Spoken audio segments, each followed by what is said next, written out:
Welcome to episode 2 of Voices of DeKalb County Sports. I am your host, Mark Everett Kelly. I would like to thank our sponsor, the Cattle Stampede up in Fort Payne. They're a great restaurant. You get a buffet, you get steak, you get uh, ribs, you get mashed potatoes, you get corn at a great family price. I love going there. You'll be very happy with the food and the service. The Cattle Stampede up in Fort Payne. I'd also like to thank Fired Up Network, who is helping us out by sending us out over 200 different platforms so we can be seen throughout the world. As we continue with our look at the 2024 Fort Payne football season, they'd started out 0-2, where their season was about to change here at Southside Stadium for the third game. It was a nasty night. They were trailing 13-3 in the fourth quarter when they came back with Dax Fornador throwing a touchdown pass to cut it to 13-11 after they got to two-point conversion.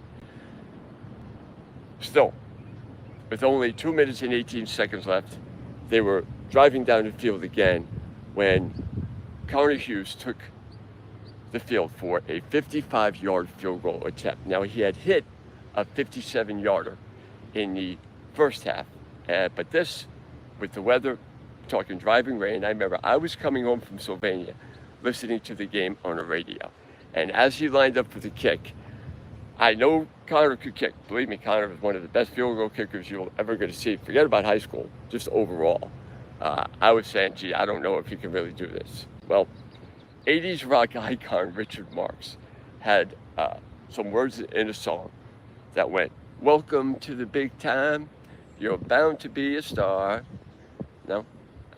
I tried. Anyway, Connor Hughes was about to find out that his time to be a star was now.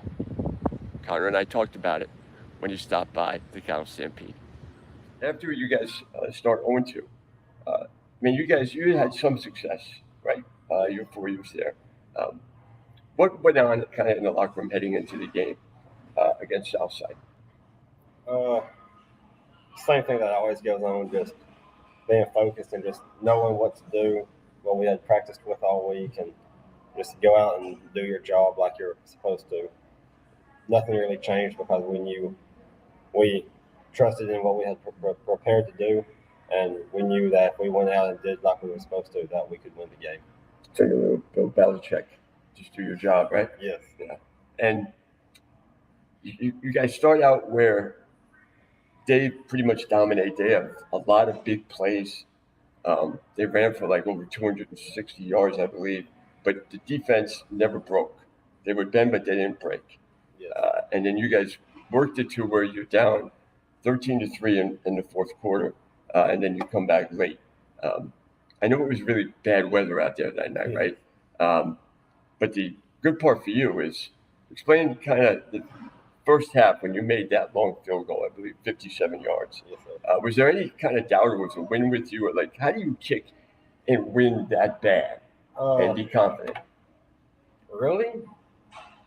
I didn't feel like there was as much wind as there was said. I know hurricane was coming through, but I didn't really feel like just a hurricane.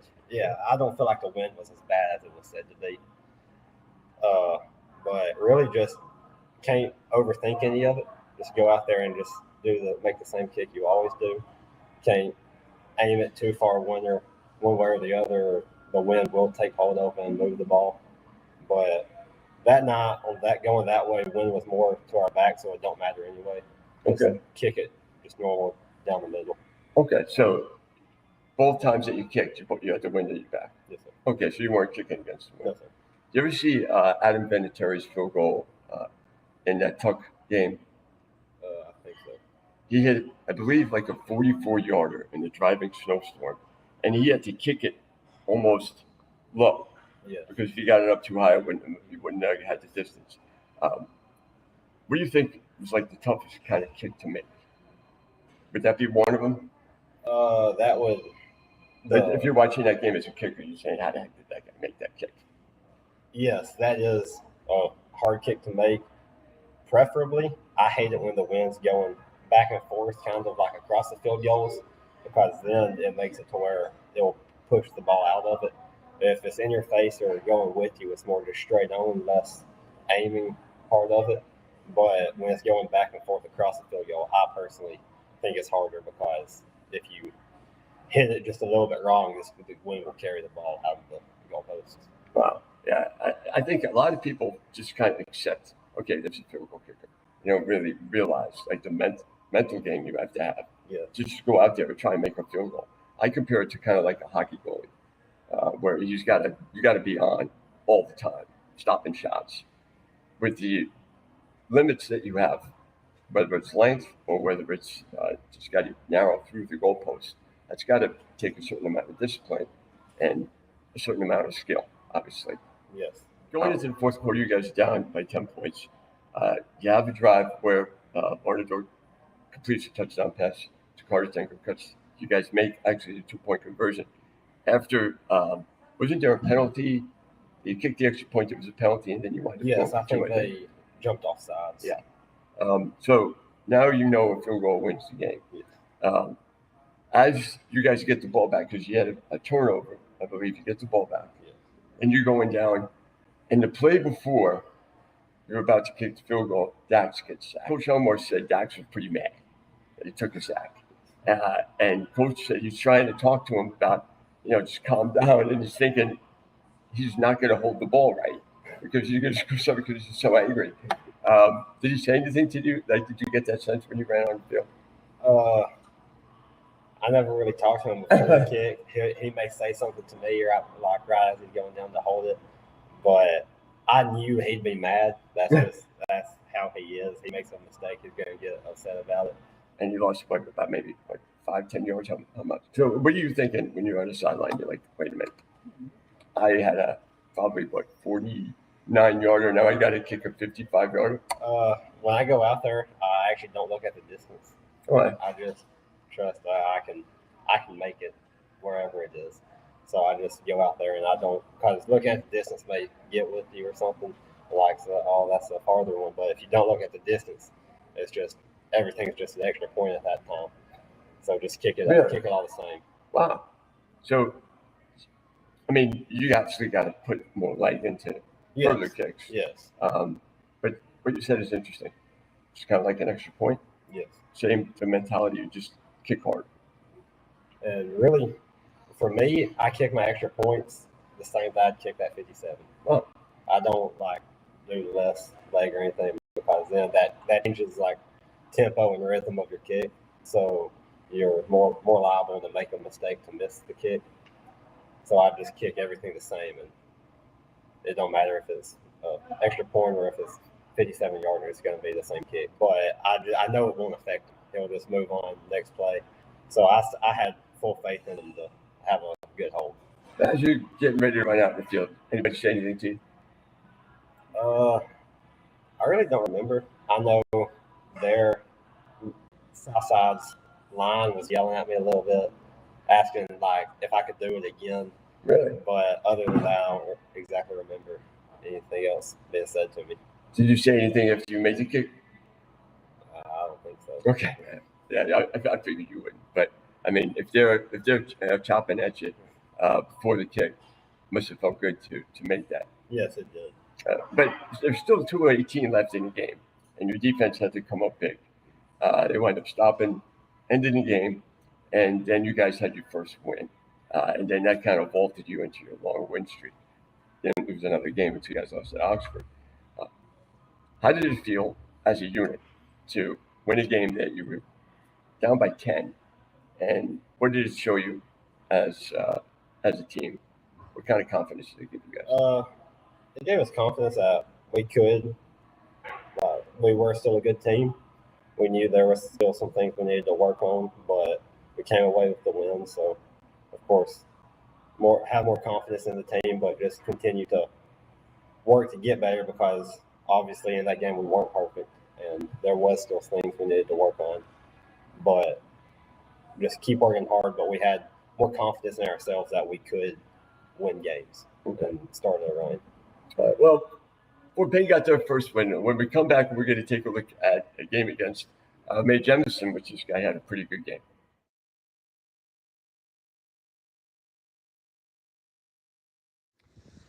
After the dramatic win over Southside, Fort Payne came home here to Fort Payne Stadium, where they were starting what we call the Batman Villain part of their schedule. Home against May Jemison, and the next week home against Mortimer Jordan. I mean, they sound like great Batman villains, don't they?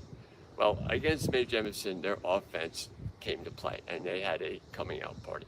Dax Barnador threw 2 touchdown passes, one to Blake Riggs, and one to Brandon Oliver, who is now back full healthy. And when Brandon is healthy, he's the gangster leader of that wide receiver corps. That includes Riker Shankles. That includes Kyle Calamari. Calamari, I hope I'm saying that right. I mean, if you get hungry when you say his last name, I'm probably saying it right. Carter Tinker, another great runner and receiver. Blake Riggs, a guy that had 7 catches against Scottsboro. These are all elite members of that receiving unit.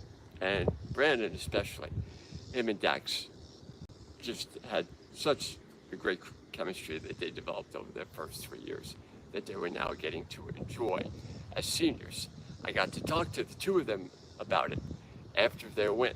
Brandon! Hey, Mark, nice to meet you. Nice to meet you. Yeah, you're a baseball player. Yes, sir.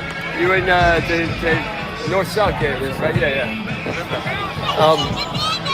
So how did it feel to connect, finally, and feel like you were in the flow? Like It felt like last year. Finally getting him back healthy, and we're rolling, and so I'm really proud of him. So throw the ball, he's gonna go up and get it. Yeah. Did you feel like you guys kind of, the pressure was off a little bit after that win last week? It kind of lifted a little bit of the when are we going to win thing? I feel like it did. It did. But, we didn't panic. We knew it was coming. So we just kind of keep grinding and going at it, and we knew we'd eventually start cooking. So that's the plan from here on out. So you and Gadsden City, the only 2 remaining undefeated teams in your region. So you get them, I think, in 2 weeks.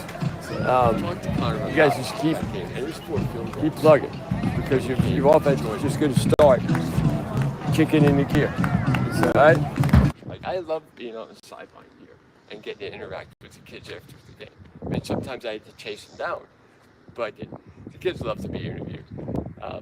And I love to interact with them and tease them about it, especially Dax, who was such a good sport, and Brandon too. I remember having to chase them. Like, I was waiting for them to do the interview, and then I think their girlfriends wanted to talk, and they kind of snuck away. And I'm like, guys, come on, you're killing me here. I got to chase you down to do an interview. But they were really happy. The team was really happy. And lost in that was Connor Hughes, who had 4 field goals. Coach Elmore was a little disappointed because their red zone maybe red zone offense wasn't as effective as you would like. But Connor's 4 field goals were the addition to a blowout win, which saw them up 32-0 to halftime.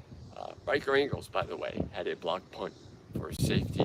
Caden Adams also ran for a touchdown. Like, just a total team offensive effort. We talked to Connor about that game and his 4 field goals when he came to join me at the Cal Stampede. County Sports, we are here with Connor Hughes, the excellent field goal kicker for Fort Payne last year. So you guys, a big win against Southside. Now you come home against May Jemison and you're up 32-0 at the half. Pretty much an easy game. But you 4 for 4 for field goals. What was that? It was really good. That was the most field goals I'd ever kicked in a game before. So it was something special to get to go out there 4 plays and make 4 field goals. I think I scored 17 or 18 points that night, so that was really good. Just always fun to get to go out there and play the game. Being a kicker, you on the sidelines more than you're on the field, but getting to go out there a lot to actually kick. And although extra points you're still getting to kick, but field goals are more fun to go out there and kick. So more field goals that night was definitely it was a good experience, really fun for me. First 3 games, rush defense was vulnerable. Let's just say that. I believe they allowed 250 yards to Scottsboro, about 180 to Garnersville, and then another 200 against Southside. But they really shut down May Jemison. Didn't allow any touchdowns. How do you feel to see the defense rising up and kind of ending their let's just say inconsistency? It felt good to see them not giving up any points or anything. of course, in the first 3 games, they had given up some yards, but not many points. But then in this game, they were not giving up yards or points. So that's especially good. And just to see, because we knew we had a good defense, and they were playing really good, and knowing that them playing like that the game would be ours, and we could control the whole game was a good feeling.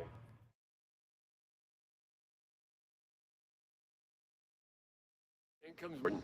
Very tough team defensively, and it's a defensive struggle.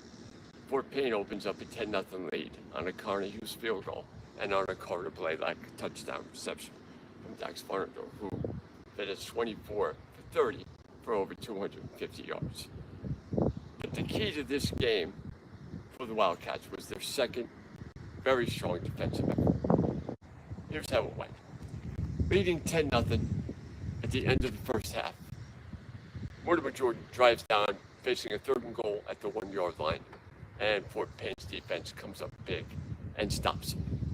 And then the field goal kicker for Mortimer Jordan winds up shanking the field goal. No points. 3rd and goal at the 1 turns into no points. Fast forward to the 4th quarter, after a touchdown run by Carter Tinker, the Fort Payne Wildcats now have a 16-6 lead. 4th and goal at the 10-yard line. The Wildcats again come up big, stop. However, flag on the play, Mortimer Jordan gets another shot at the 5-yard line, and again the Wildcats defense stops them. That was the difference in the game, and that's the difference in a Fort Payne defense the first 3 games that allowed 22.5 points per game and has allowed only 12 in their 2 wins over Mae Jemison and Mortimer Jordan. So with their season pretty much turned around now with 3-2, from 0-2, possibly 0-3, to now 3-2, as they hit the road, getting ready to play Buckhorn. Connor and I talked about it when he came by the Cal Stampede. A little closer game, but your defense comes up big near the goal line twice to again, second straight game where it did not allow a touchdown. You had a couple of field goals in that game too. Now you guys have a 3-game winning streak. How tough was that game for you guys? It was a tough game. It was another one of them that it was a little rainy. I think another hurricane was coming through, but we played good that night and they able to make the win. Of course, that's who we played in the first round the year of that, and so we had played them before, and they may have been coming in with a little anger towards us for knocking them out the last year, but we knew it'd be a tough game. But we just kept winning and tried to play like we had been and keep getting better and just play another good game and get it.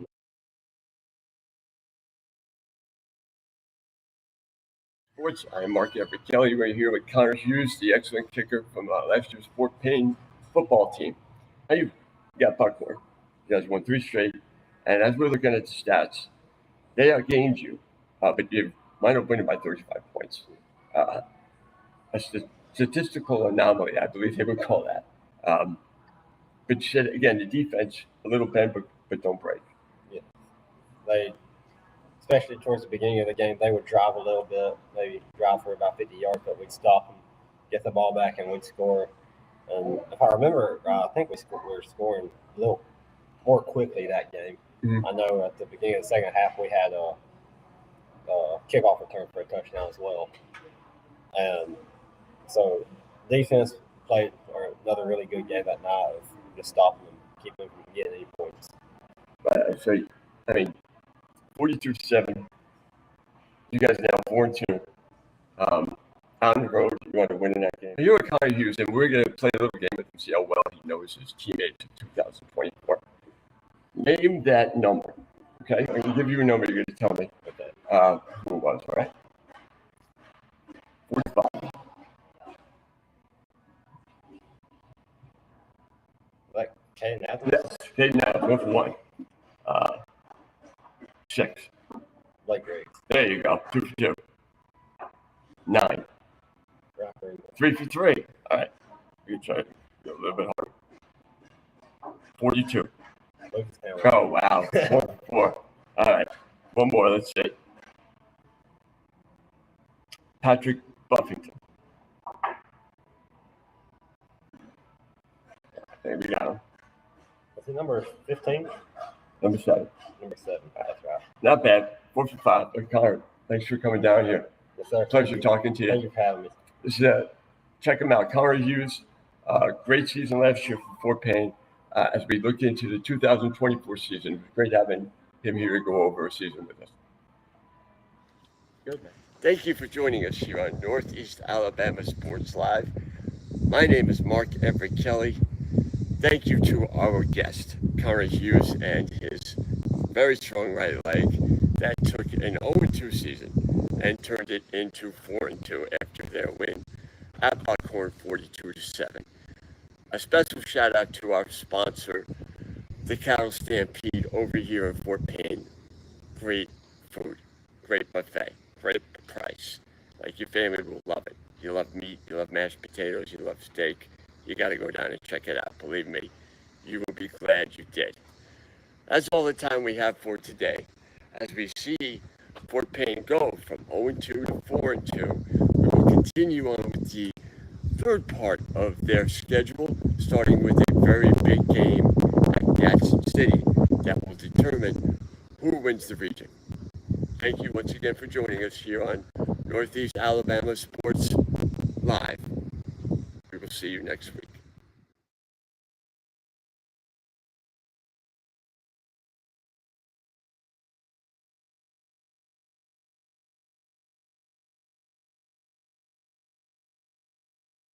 Welcome to episode 2 of Voices of DeKalb County Sports. I am your